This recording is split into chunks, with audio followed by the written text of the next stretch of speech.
Orang yang, mohon maaf, sukses orang ini senantiasa di dalam kebenaran, yaitu istiqomah. Inilah yang harus kita muhasabai. Apakah betul-betul kita selalu on the track? Karena keimanan itu yazid wa yanqus, kadang naik, kadang turun. Maka kita introspeksi. Apakah dengan adanya kehidupan dunia ini, iman kita itu turun atau naik? Maka diperlukan yang keempat, kesabaran. Sabar dalam 3 hal. 1, sabar di dalam musibah. Karena pandemi ini tidak boleh kita mengeluh. Karena ini datanya dari Allah. Kalau mengeluh berarti bentuk kekafiran. Sabar kita terima. 2, sabar senantiasa taat. 3, sabar tidak maksiat. Sabar untuk tidak mengeluh, untuk menerima, itu adalah Nabi Ayub. Nabi Ayub itu 14 tahun Pak di dalam musibah. Yang sakit saja, selama sakitnya aja 7 tahun. Pertama gagal panen. Habis gagal panen, masih tetap beribadah, tetap sabar terima. Akhirnya, iblis pun wajar aja, dia masih punya anak istri. Istrinya, anaknya mati 10. Mati seketika 10 berkala banjir. Banjir likuifaksi sehingga menelan rumah dan anaknya 10 mati. Tenggelam kayak di Palu. Habis itu, mohon maaf, dia sakit. Sakit aja 7 tahun gak sembuh-sembuh. Sampai umatnya pun mengusir dan istrinya pun meninggalkannya. Dan ternyata banyak tipe-tipe wanita Bu Ayub. Ada uang abang disayang, nggak ada uang abang. Nah, ini yang jawab-jawab itu semua. Terus terang di Kepri ini kalau ada wanita, mohon maaf ibu-ibu, mau nyuci baju suami, sebelum masukkan mesin cuci, kok ada dolar di saku suami, ibu ambil apa serahkan suami? Mohon maaf, biasanya diambil, dasar maling-maling semuanya. Ini ibu-ibu ini. Mohon maaf, sekali lagi, mohon maaf.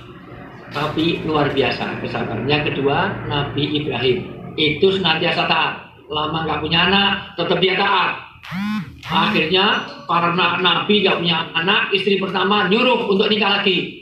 Karena ternyata dengan Sarah nggak punya anak, maka suruh nikah lagi dengan Hajar. Itu pun menunggu lama, 84 tahun baru bisa punya anak. Setelah 84 tahun punya anak, begitu rupa, akhirnya walaupun nanti Sarah juga punya anak. Setelah 99 tahun. Jadi Hajar itu 84 tahun, Sarah punya anak di usia 99 tahun. Yang masuk akal dan kesabarannya. Punya anak baru hamil dulu meninggal pergi. Untung yang jadi istri itu adalah istrinya Hajar. Kalau yang jadi istri orang Kepri, mohon maaf, pasti akan protes. Oh, dasar laki-laki nggak tanggung jawab, menghamili tinggal pergi. Tinggal pergi dakwah ke Yordan 13 tahun. Pulang-pulang suruh nyembelih anaknya. Untung yang jadi anak itu bukan orang Kepri lagi. Seandainya itu anaknya orang BMPD Kepri, aku melihat dalam mimpiku aku nyembelih kamu. Apa kata Ismail? Lakukan, karena ini perintah agama. Satajiduni insyaallah minas sabirin. Saya termasuk orang sabar. Kalau itu anaknya orang Kepri, saya melihat dalam mimpiku nyembelih kamu nak. Pikirkanlah, oh ya sama Pak, saya mimpi yang sama. Saya mimpinya mukuli bapak, nyembelih bapak. Bapak ini jangan di Bang Toyib, nggak pernah pulang, datang-datang mau nyembelih, dasar bapak apa. Lakukan juga. Sabaran yang ketiga adalah, ini saya persingkat-singkat, Nabi Yusuf.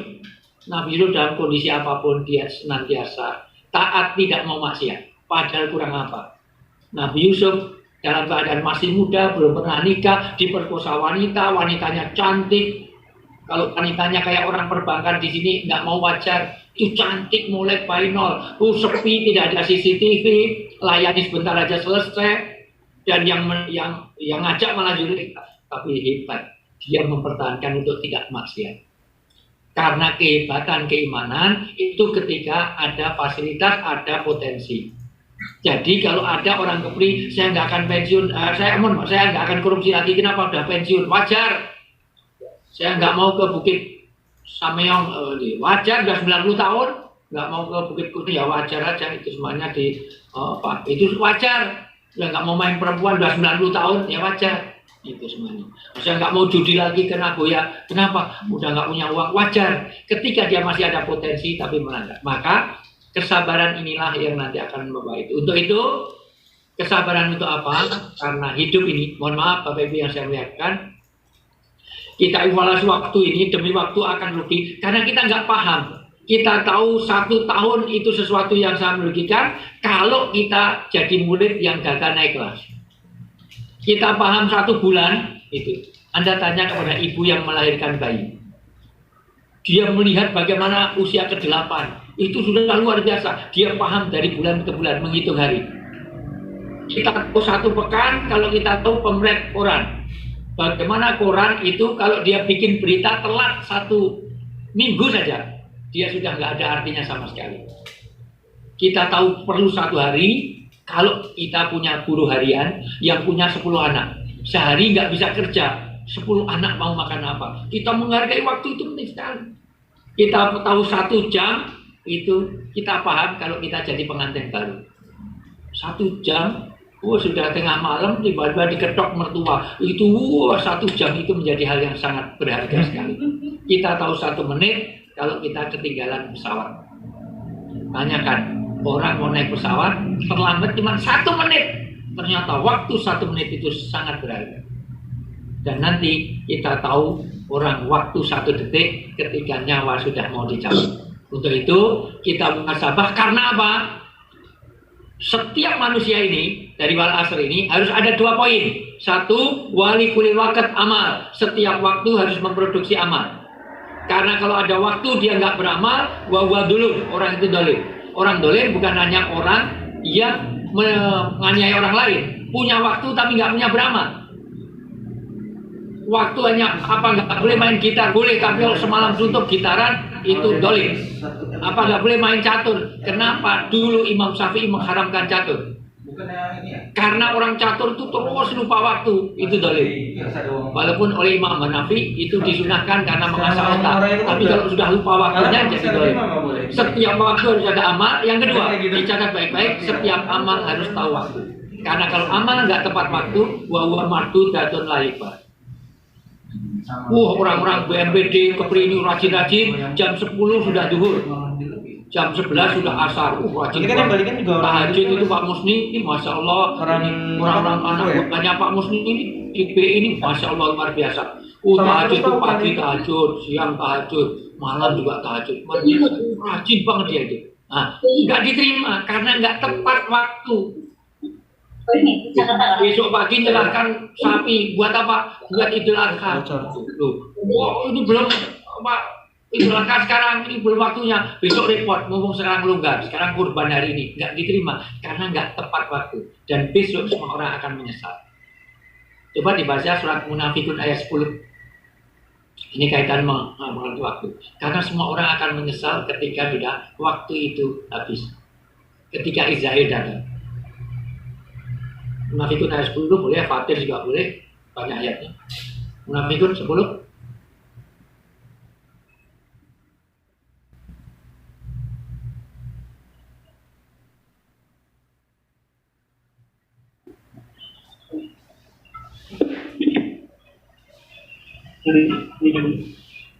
Sudah ya? Ya. Ayat 10 Ustaz. Ayat 10 Ustaz. Ya. Bismillahirrahmanirrahim. Dan infakkanlah sebagian dari apa yang telah kami berikan kepadamu sebelum kematian datang kepada salah seorang di antara kamu. Lalu dia berkata, ya Tuhanku, sekiranya engkau berkenan menunda kematianku sedikit waktu lagi, maka aku dapat bersedekah dan aku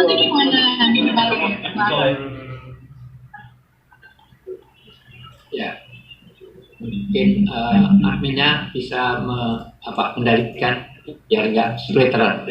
Baik, sekali lagi ayat ini bicara tentang ketika wa idza jaa ajalukum la yastakhirun asatan wa la yastaqdimun. Kalau sudah sampai waktunya semua orang akan menyesal. Kenapa nggak ditunda? Karena pentingnya waktu ini. Artinya apa? Bapak Ibu yang saya muliakan, Rasulullah mengingatkan kepada 3 hal. Tolong diperhatikan, catat baik-baik. 1, isma sita fa innaka majitun. Hiduplah kamu, tapi kamu pasti akan mati. Ini untuk muhasabah kita ya. Itu. Karena penting, dzikirul maut itu penting. Hidup pasti akan mati. Dan mati itu dijadikan 3 misteri. 1, awal. Hidup pasti akan mati, tapi orang tidak tahu awal, amkan dan asbab. Tidak tahu kapan, di mana dan apa sebabnya. Iya, 40. Dan untung Gitu. mati itu nggak urut abjad. Sebab kalau mati urut abjad, yang mati pertama adalah A, Arifin, kedua Atta. Mohon maaf, Atta Nasrullah, ya itu. A, baru B, Bambang, Budi, Bowo. Ketiga C, Chandra, itu semuanya. Gitu. Ketiga D, W lama, Wijayanto lama. Gitu. M dulu, Musni dulu, baru W. Jadi mohon maaf itu. Tapi nggak mesti urut abjad, bisa saja dari Z. Bisa dari Zainal, tapi seringnya dari A. Arifin Ilham, Al-Bukhari, gitu semuanya lah, gitu semuanya. Mohon maaf, gitu. Ya, gitu. Atta, gitu. Mohon maaf. Enggak mesti, bisa saja. Tapi intinya adalah bahwa mati dirahasiakan. Walaupun supaya ada dinamika kehidupan, karena kalau manusia tahu matinya kapan, nggak ada dinamika kehidupan. Bayangkan kalau orang kepri tahu matinya kapan, setiap ketemu akan bertanya, kapan mati Pak? Wah kurang 3 tahun, wah saya kurang 2 tahun, wah saya kurang 2 hari. Diajak makan enak nggak mau, udah mau mati kok. Di masjid terus diajak nikah nggak mau, udah mau mati.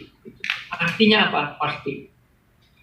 Artinya apa? Mati itu pasti. 100 tahun yang lalu Bapak Ibu tidak ada di sini, 100 tahun yang akan datang pasti tidak ada di sini. Maka diingatkan mati. Nah, ketika Nabi Muhammad tanya kepada Israel, ya Israel, apa tanda-tanda di mana engkau akan cabut umatku? Banyak. Kalau gitu bocorin. Ada 3 tanda orang dekat dengan kematian, itu untuk muhasabah. 1, orang dekat dengan kematian, ketika aku sudah dekat umatmu, Muhammad, saksikan aku sudah dekat dengan umatmu, kalau 3 ini saya berikan pada dia. Apa itu tandanya Israel? 1, kalau umatmu sudah mulai berubah warna rambutnya. Jadi mohon maaf Pak, Bapak, tolong dibuka topinya dulu, pecinya itu. Mohon maaf Pak Arifin, mohon maaf Pak Atta, dibuka pecinya. Nah, kalau sudah mulai ada yang berubah warna rambutnya, itu dekat dengan Israel. Masya Allah. Banyak. Maka dalam Islam, mohon maaf Pak Husni. Dalam Islam, ubat itu nggak boleh cabuti, karena itu pertanda. Kalau sudah mulai putih, tinggalkan dunia hitam. Mohon maaf, tinggalkan dunia Bukit Samyong itu, tinggalkan. Mohon maaf, tinggalkan itu semuanya. Itu beli jagung bakar maksudnya ke sana itu, mohon ya. Tinggalkan ke Barelang yang sana sendiri itu tolong ditinggalkan. Sudah waktunya, sudah dunia ini, sudah tinggalkan ajeb-ajeb, tinggalkan dugem. Dugem itu kalau di Jakarta naik bajai itu duduk gemetar luar biasa. Saatnya mereka. 40 tahun sebetulnya. 40 tahun itu tanda untuk titik balik. Kalau 40 tahun ke atas Anda tidak memperbaiki ketaatan dan tidak meninggalkan maksiat, sulit diharapkan keselamatannya dunia sampai akhirat. Kata Nabi, titik entropi itu di 40 tahun. Saya sudah masuk di dalamnya. Saya sudah oversecond artinya. Dari sisi ini mohon maaf berubah warna. Yang kedua, kalau seluruh organ tubuhnya sudah tidak berfungsi secara optimal, melihat sudah tidak dengan jelas, perlu kacamata tebal, plusnya sudah 2, 3 segala macam. Ketiga, kalau orang Jogja, hati-hati kalau kena penyakit 15B. B pertama belabur, burem, buta. B berikutnya sudah mulai budek, B berikutnya sudah mulai bawel, buta. B berikutnya sudah mulai beser-beser, itu zoom baru setengah jam, kencingnya udah 4 kali. B berikutnya mulai batuk-batuk, B berikutnya tidur suami istri tidak berhadapan-hadapan. Baru nyusul sana, tidur luar sana, batuk, itu sudah dekat dengan kematian. B berikutnya mulai bau basem, PPO, remason, minyak kayu putih, minyak telon. B berikutnya sudah mulai boyok. Jadi kalau itu cari kursi harus sandaran terus itu sudah. Intinya yang ketiga, orang dekat dengan kematian, ketika dekat dengan asalnya. Manusia dari tanah, makanannya dari tanah, kecenderungannya tanah, maka semakin membungkuk. Ini evaluasi. Hidup pasti akan mati, dan mati tidak tahu kapan, di mana, dan apa sebabnya. Karena di Kepri kalau ada orang mati, pertanyaannya 3. 1, usia berapa? Kedua, mohon maaf, sakit apa? Ketiga, kena corona apa enggak? Karena dikira mati itu kena corona, mati itu sakit, mati itu karena tua. Orang muda yang mati banyak, bayi mati banyak. Kematian tidak harus tua. Bisa saja yang muda. Justru kali ini di Indonesia itu demografinya tidak normal. Karena yang banyak mati usia remaja, yang kebut-kebutan remaja, yang narkoba remaja. Jarang para pensiunan, kebut-kebutan jarang. Para pensiunan, tripping di perempatan, udah para orang lansia jarang. Tawuran, nggak bisa di antara pensiunan, BMPD ini nggak mungkin. Nah, artinya apa? Peluangnya lebih banyak. Sekali lagi, kita tidak tahu sebabnya, tidak tahu kapan, tidak tahu di mana. Maka satu, untuk evaluasi ismasita fainakwa itu. Yang kedua, evaluasi ini boleh kau usahakan apa dunia ini, tapi ingat, yang kau usahakan di dunia ini akan berpisah. Yang kau cintai pasti berpisah. Mobil yang bagus nanti kalau udah mati kita tidak dinaikkan mobil itu, naiknya ambulan. Ambulan pun tidak pakai AC karena nggak ada jenazah yang protes. Ini kok sumo ini panas ini nggak ada AC-nya itu. Wah, saya ini ketua Mandiri, ketua BNI Syariah, nggak peduli, ketua BTN nggak peduli. Sudah pisah. Jangankan itu suami istri, sekarang mati besok dikubur, suami ibu istri bapak tidak mau nemenin tidur. Ayo Pak, temenin tidur besok malam. Ini malam terakhir dulu, ada malam pertama, sekarang malam terakhir nggak mau tidur sendirian tanpa kasur, tanpa itu. Mohon maaf, masih lumayan kalau yang mati itu suami, istri masih setia, paling nggak 4 bulan masa idah nggak nikah lagi. Tapi kalau yang mati istri, suami 3 hari aja kawin lagi. Wah, baru sakit aja carikan cadangan, itu laki-laki. Mohon maaf, sampai mertuanya bilang, buat tunggu sampai kuburannya kering, langsung ke toko elektronik, ngapain beli hair dryer kena goyang, gitu, ke top 100, gitu. Ngapain? Buat hair dryer buat ke kuburan istrinya biar cepat kering. Ada istrinya mati itu nggak disolatkan, kok dilangkai. Loh, kenapa dilangkai? Karena saya berjanji boleh kawin lagi, tapi langkai dulu mayatku. Maka dilangkai dulu sebelum disolatkan. Masya Allah, biasa. Dasar laki-laki suka egois, suka cari sendiri, suka merasa super. Makanya saya nggak suka sama laki-laki. Hidup pasti akan mati. Yang kita usahakan semuanya akan berpisah. Yang ketiga, amal perbuatan apapun pasti akan dimintai pertanggungjawaban. Kalau KPK, tipikor, polisi, jaksa bisa tipu. Kalau saya ngambil, saya digantung di Monas. Setiap lewat Monas saya lihat nggak ada gantungan. Nggak ada gantungan di Monas sampai detik ini. Insya Allah sampai saya mati nggak ada yang digantung di sana. Semuanya bisa ditipu. Tapi malaikat tidak bisa. Maka saya ulang, hidup pasti akan mati. Yang dicintai pasti akan berpisah. Setiap perbuatan nanti ada sumayun nabi hukum bima kuntum tak malu. Setiap perbuatan harus dipertanggungjawabkan. Untuk itu nasihat Nabi yang berikutnya 3 hal kepada Abu Dar. 1, ya Abu Dar, jadidu safinata Fa'na kal bahr amik. Perbaikilah imanmu, perbaikilah perahumu. Kenapa perbaiki perahu? Karena laut ini sangat dalam. Karena lautnya dalam, maka mohon maaf, kamu harus perbaiki perahu. Yang kedua, carilah bekal yang lengkap. Kenapa? Karena perjalanannya sangat jauh. Yang ketiga, tolong ini untuk muhasabah kita. Yang ketiga adalah kurangilah bebanmu. Karena kalau kebanyakan beban, nanti perahu itu akan oleng. Pertama, perbaulah perahu, artinya perbaulah imanmu, perbaulah dalam beragama. Jadi itu imanakum, jadi itu safinatakum, jadi itu dinakum. Perbaulah imanmu, perbaikilah dengan apa? Teruslah beribadah. Kenapa? Karena mohon maaf, nanti goncangan iman di akhir zaman itu banyak sekali. Ombaknya sangat tinggi. Sekarang godaannya harta, tahta, wanita, kuota luar biasa. 4 hal. Harta, tahta, wanita, dan kuota. Mohon maaf, itu jadi masalah. Yang kedua, carilah perbekalan yang lengkap. Kenapa? Karena diperlukan perjalanan yang jauh. Bekalnya tidak hanya sholat, ya ada puasanya, ada sedekahnya, ada baik dengan orang tuanya, ada peduli orang miskinnya, peduli orang yang ODP, orang tidak punya penghasilan. Sekarang ini banyak sekali. Peduli saat corona ini, karena corona ini harus disyukuri, karena ini cara untuk memperbaiki diri. Allah membuat corona ini untuk kehidupan kita lebih baik, peduli pada kesehatan, peduli kepada anak yatim, peduli kepada orang nggak mampu, peduli kepada kebersihan. Minimal setelah corona ini semua kehidupan manusia menjadi lebih baik. Maka Allah turunkan memperbaiki manusia ini dengan corona. Yang ketiga, kurangilah bebanmu, artinya kurangilah maksiat. Kenapa? Karena dibaca surat Jumat ayat 8. Jumat surat ke-62 ayat 8. Karena itu akan jadi pertanggungjawaban. Maka kurangilah beban. Karena setiap maksiat yang kita lakukan itu akan jadi beban nanti di akhirat.